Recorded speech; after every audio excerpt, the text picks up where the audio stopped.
Before we dive into this fascinating journey through Viking history, please hit that like button, subscribe to our channel, and let us know in the comments where in the world you're watching from. We love connecting with our global community of history enthusiasts.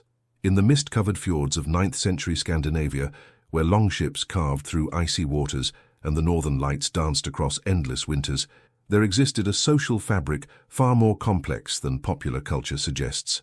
While tales of fierce warriors dominate our understanding of Viking society, there lived among them men who chose a different path, men who refused the call to arms, and whose stories have been largely forgotten by history.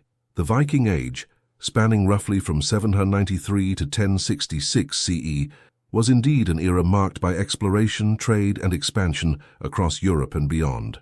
Yet within this society that valued martial prowess above nearly all else, there existed individuals who, for various reasons, could not or would not take up weapons in service to their jarls and kings.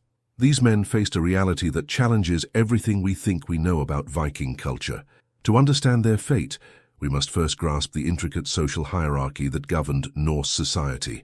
At the apex stood the jarls, the noble class who owned vast lands and commanded loyalty through both wealth and military might.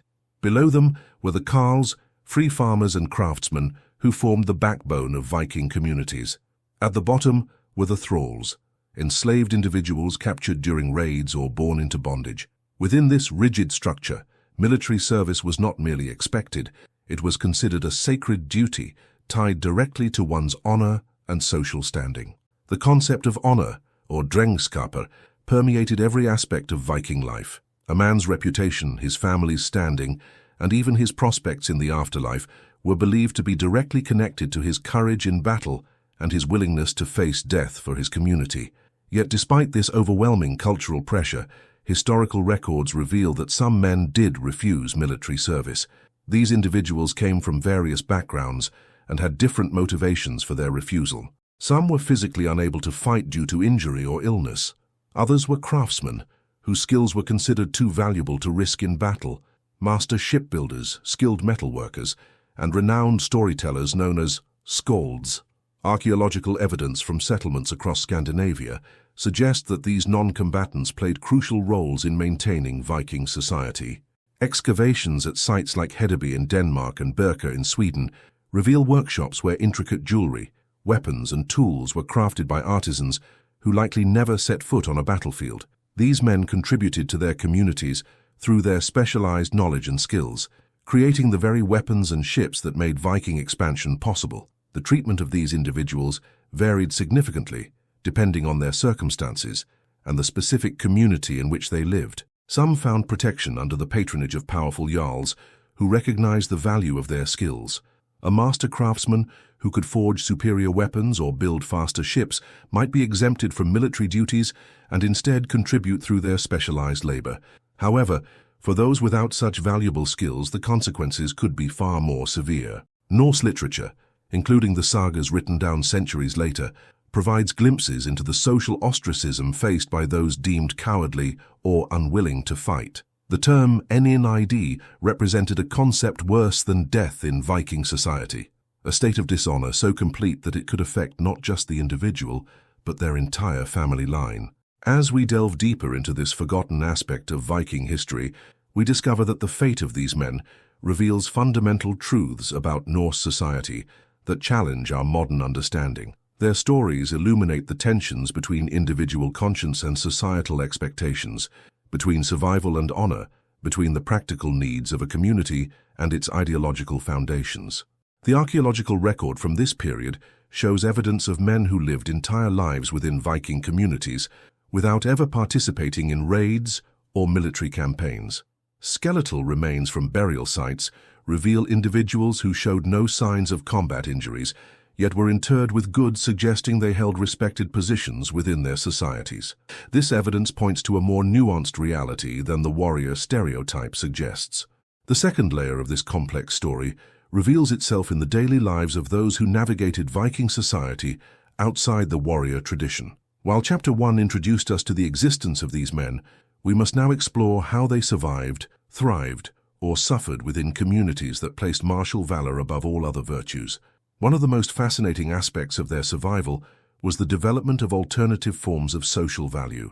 In a society that might seem monolithically focused on warfare, these individuals found ways to contribute that were deemed essential enough to protect them from complete social exile. The Norse concept of luck, or gifta, played a crucial role in this dynamic.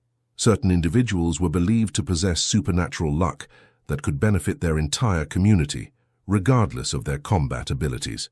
Archaeological discoveries from the Lofoten Islands reveal evidence of fishing communities where men specialized entirely in maritime activities unrelated to warfare. These fishermen developed sophisticated techniques for deep-sea fishing and whale hunting that required different skills from combat, but were equally dangerous and valuable to their communities. Their specialized knowledge of ocean currents, weather patterns, and marine life made them indispensable, creating a form of social immunity from military obligations. The role of religion also provided sanctuary for some reluctant warriors. The transition from Norse paganism to Christianity during the later Viking Age created new opportunities for men to serve their communities through spiritual rather than military means. Early Christian converts often found protection under the emerging church structure, which valued different qualities than traditional Norse society. Monasteries and early churches provided alternative paths to honor and respect. Perhaps most surprisingly, some men found acceptance through the ancient Norse tradition of poetry and storytelling. The skalds held a unique position in Viking society, as their ability to compose verses and preserve oral history was considered a gift from Odin himself. A man who could not wield a sword might still achieve immortality through his words, creating lasting fame for the warriors whose deeds he chronicled. This symbiotic relationship between warriors and poets reveals the complexity of Viking culture beyond simple martial values. The legal codes that governed Viking society, such as those preserved in Icelandic law, show evidence of formal recognition for non-combatants in certain circumstances. Men who were designated as essential craftsmen, religious figures, or keepers of specialized knowledge could sometimes receive legal protection from military obligations. However, this protection came with significant social costs and was often contingent on the ongoing approval of community leaders. Trade networks that stretched from Greenland to Constantinople provided another avenue for men to contribute to Viking society without engaging in warfare. Merchants and traders developed their own forms of courage and skill, navigating dangerous trade routes and negotiating with foreign peoples. Archaeological evidence from trading posts shows that some Viking men spent their entire adult lives in commercial activities, building wealth and status through economic rather than military achievement. The most poignant stories emerge from the personal accounts preserved in later sagas, where we glimpse the emotional toll faced by these individuals. While these literary sources must be read carefully as they were composed long after the Viking Age, they contain echoes of genuine historical experiences, tales of men struggling with shame, seeking alternative forms of honor, or finding unexpected paths to respect, provide windows into the human drama behind these historical choices. Family dynamics played a crucial role in determining the fate of reluctant warriors. Sons of powerful jarls might find protection through family influence, while men from common backgrounds faced harsher consequences. Some families developed strategies to protect non-combatant members, such as arranging marriages that provided alternative social connections or investing in trade ventures that offered different paths to prosperity. The gradual transformation of Viking society itself created changing opportunities for these men. As Scandinavian kingdoms became more centralized and less dependent on raiding, the skills of administrators, craftsmen, and merchants became increasingly valuable. Men who might have faced ostracism in earlier centuries found themselves essential to the evolving political and economic structures of medieval Scandinavia. The hidden history of men who refused to fight in Viking armies reveals the remarkable complexity of a society often reduced to simple stereotypes.